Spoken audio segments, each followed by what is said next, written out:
Salut tout le monde, ici Algos, j'espère que vous allez bien. On se retrouve après de nombreux mois sans vidéo test pour parler de Batman Arkham Origins. Alors oui, je suis extrêmement en retard, mais à vrai dire c'est un jeu que j'ai terminé il y a fort longtemps.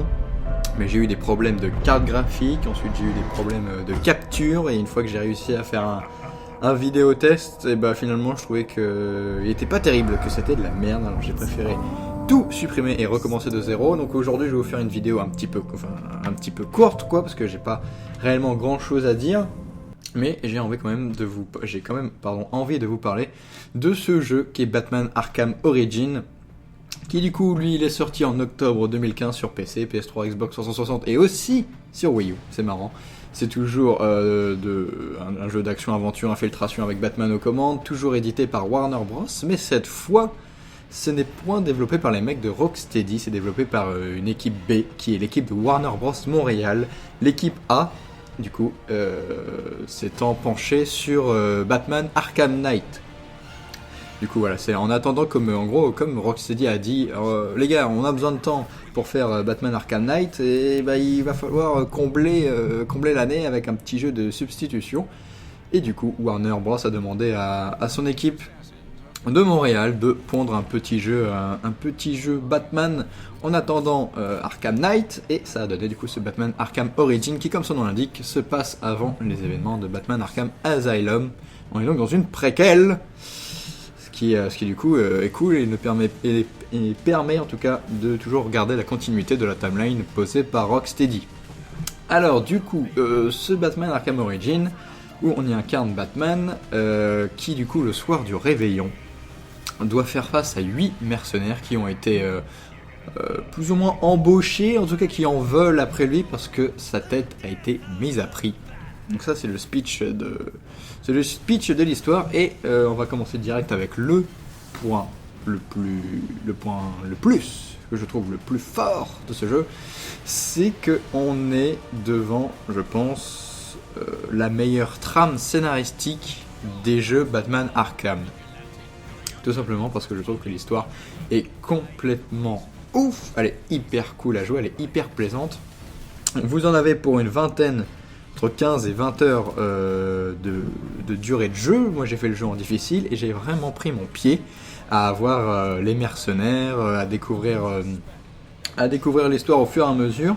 Donc franchement quand j'ai fini le jeu j'ai fait mais merde, j'ai limite plus kiffé que Batman Arkham City par exemple. Arkham Asylum, il s'en rapproche un petit peu plus au niveau de sa trame, et surtout parce qu'on est plus dans une logique d'avoir un jeu linéaire. On peut quand même se déplacer dans Gotham City, dans Origins, mais on est quand même un petit peu plus tenu par la main, je trouve, et ça ne m'a pas dérangé, hein. Je trouve que c'est même limite mieux. Enfin du coup moi ça m'a permis de mieux m'immerger dans l'histoire. Alors après c'est un choix personnel, mais j'ai aimé qu'on me dise un petit peu plus tu devrais peut-être regarder par là, parce que du coup ça m'a permis de profiter peut-être mieux de l'histoire que ce que j'ai fait lors de mon run sur Arkham City, où je suis passé à côté des choses. Mais après c'est en fonction de votre caractère et de comment vous jouez et du temps que vous voulez investir dans le jeu, tout simplement. Du coup voilà, c'est ça que je voulais dire. L'histoire est hyper cool. Bien sûr on retrouve les plus grands adversaires de Batman, y compris le Joker, qui a du coup maintenant sa nouvelle VF, la personne qui fait la VF du Joker depuis Batman The Dark Knight. Du coup le mec qui fait la VF de Heath Ledger, et bah du coup ils l'ont gardé, et du coup ça fait une nouvelle VF.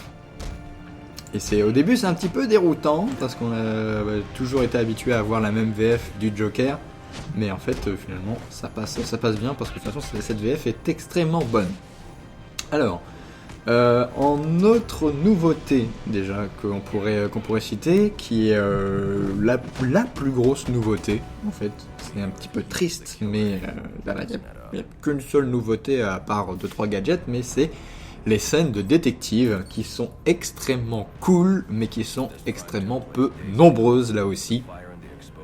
Qui sont en fait des scènes où vous allez atterrir par exemple sur une scène de crime et vous allez devoir chercher les indices un par un. Vous allez du coup débloquer les indices et vous allez du coup Par exemple, si vous voyez qu'il y a une fenêtre qui est brisée, et ben vous allez du coup regarder les carreaux s'il y a du sang. S'il y a du sang, vous allez l'analyser, vous allez trouver la personne à qui appartient ce sang, et du coup vous allez pouvoir refaçonner le puzzle et du coup faire du retro engineering un petit peu, c'est-à-dire partir de la fin pour arriver au début de comment on en est arrivé là, comment ce crime a eu lieu. Et du coup ce qui est cool, c'est que vous allez pouvoir revenir dans le temps un petit peu. Vous allez mettre la vision, j'ai oublié la vision de Batman là, qui lui permet du coup de voir tous les indices. Je crois que c'est la vision de détective ou un truc comme ça, et du coup vous allez pouvoir regarder dans la pièce, regarder à droite à gauche, regarder les indices, rembobiner la scène pour essayer de trouver l'indice au meilleur moment. C'est bien fait. Alors il y en a peu, mais moi je trouve que c'est vraiment très très plaisant à faire. Et voilà, c'est un bon point, ce sont les scènes de détective. De toute façon, je pense que l'image parlera d'elle-même.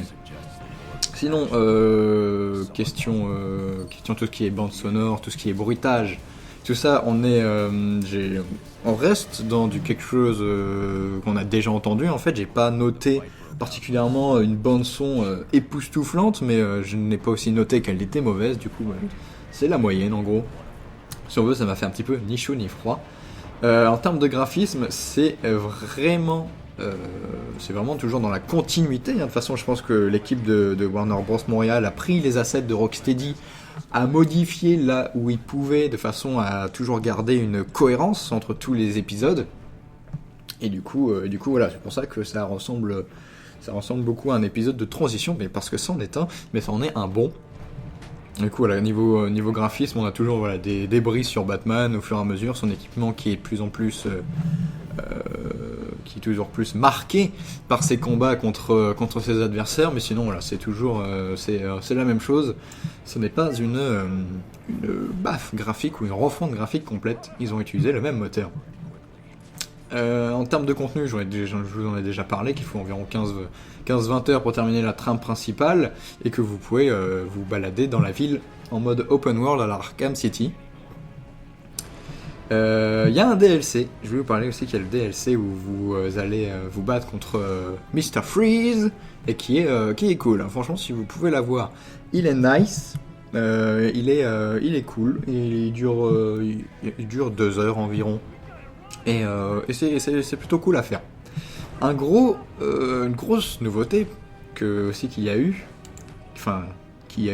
si on peut dire qu'elle existe encore, c'est le mode multijoueur. En effet, première fois qu'il y avait un mode multijoueur dans la série des Batman Arkham, et c'est ce Batman Arkham Origins qui en a fait les frais, mais hélas je ne pourrais point vous en parler parce que il n'y a plus personne sur le jeu est complètement désert. J'ai essayé de trouver des parties, c'était mort. Et c'est dommage parce que ça avait l'air un petit peu rigolo. T'as deux super-héros face à une équipe de bandits qui doivent réaliser des actions. Et du coup, je trouvais ça cool, le fait d'avoir des gameplays un petit peu asymétriques en fonction des héros que tu avais et en fonction des vilains que tu pouvais incarner. Ça pouvait donner des trucs intéressants. Ça me fait un petit peu penser au mode Spy versus mercenaire dans le multijoueur des Splinter Cell. Tu vois, comme j'adore ce mode de jeu, je me suis dit qu'il y avait un petit peu de ça dans ce mode multijoueur, mais au final je ne pourrais pas vous en parler plus que ça parce que je n'ai pas pu faire de partie. Du coup ça c'est ce que j'ai noté pour ma fiche. Du coup voilà, je veux pas qu'on dépasse les 10 minutes, alors je vais commencer à me dépêcher. De toute façon je vous ai dit à peu près tout ce que je pensais. Du coup c'est cool quand même de retrouver un Batman plus jeune, du coup, parce qu'il on voit toute sa psychologie du personnage qui se met en place en fait. Par exemple, il y a le détective Gordon n'est pas encore commissaire de police, l'Oracle n'est pas encore l'Oracle. On a aussi un casting de méchants qui est renouvelé et très peu recyclé. En fait, c'est ça que j'avais peur, qu'ils nous resservent les mêmes méchants, mais non, ils sont allés piocher dans le lore de Batman pour nous sortir des nouveaux méchants que je n'avais jamais vus, mais ça a donné des affrontements de boss hyper cool. Notamment, je pense au boss sur le pont. Alors, j'ai oublié son nom, mais il vole et il a un lance-flamme, et j'ai bien aimé faire ce battle duel. On retrouve du coup, je vous ai dit, une nouvelle VF pour le Joker. On a la Batwing, toujours pour se déplacer sur la carte. Ça, je crois que ça y était déjà dans l'Arkham City, mais j'ai un doute. Et du coup, voilà, les gros plus pour moi, c'est la trame scénaristique qui est vraiment bien ficelée, ainsi que les séquences de détective. Et en gros moins, j'ai mis que du coup, il y avait peu de scènes de détective, c'était un petit peu dommage. Que les menus étaient moches, putain, mais gardez les menus de Batman Arkham Asylum, c'était les meilleurs. Bon sang, bonsoir, hein. Pourquoi vous changez pour faire de plus en plus moderne et de plus en plus moche? Je comprendrai jamais ça.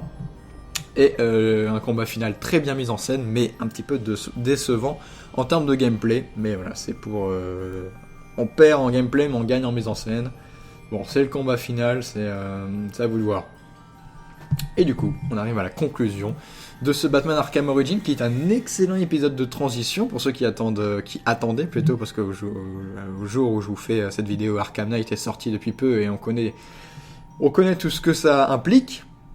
Il y a peu de nouveautés quand même dans ce Origin, mais du coup, on garde une meilleure cohérence de tous les jeux Batman. Sans doute la meilleure trame scénaristique de tous les jeux Batman Arkham, parce qu'on a un petit peu la linéarité d'Asylum avec l'open world de City. Et du coup, avec cette idée d'avoir des mercenaires qui chassent du batou, c'est vraiment plaisant à faire et à vivre comme aventure. Pour moi, c'est un immanquable, en fait, tout simplement. Il fait partie de la chronologie des Batman Arkham. Des jeux Batman Arkham tout court, même si, ok, c'est pas fait par Rocksteady, des trucs comme ça, pour moi, il fait partie de cette, pas trilogie du coup, mais de cette saga de ces jeux, ou cette quadrilogie, je sais pas si quadrilogie c'est le terme correct, mais en tout cas, voilà, pour moi, il en fait partie. Même si ça se passe avant, du coup, pour éviter de fuck up toute la timeline, ça a été pensé, je pense, en trilogie de la part de Rocksteady, mais ce jeu, quand même, ne vient pas chier sur les pompes du travail des autres productions, et je trouverais ça dommage que vous ne le fassiez pas, je vous le recommande complètement. Et on va s'arrêter là pour ce Batman Arkham Origins. J'espère que cette petite vidéo, ce test flash un petit peu, vous a plu. Je risque plus de faire des vidéos comme ça, je pense, dans le futur. Mais à voir, n'hésitez pas à me dire dans les commentaires ce que vous en avez pensé. Je vous invite à vous abonner à ma chaîne, à mes différentes productions, à me suivre sur les différents réseaux sociaux qui s'affichent à l'écran et qui sont dans la description de cette vidéo. Je vous souhaite de passer une excellente fin de journée et je vous dis à bientôt. Bye bye!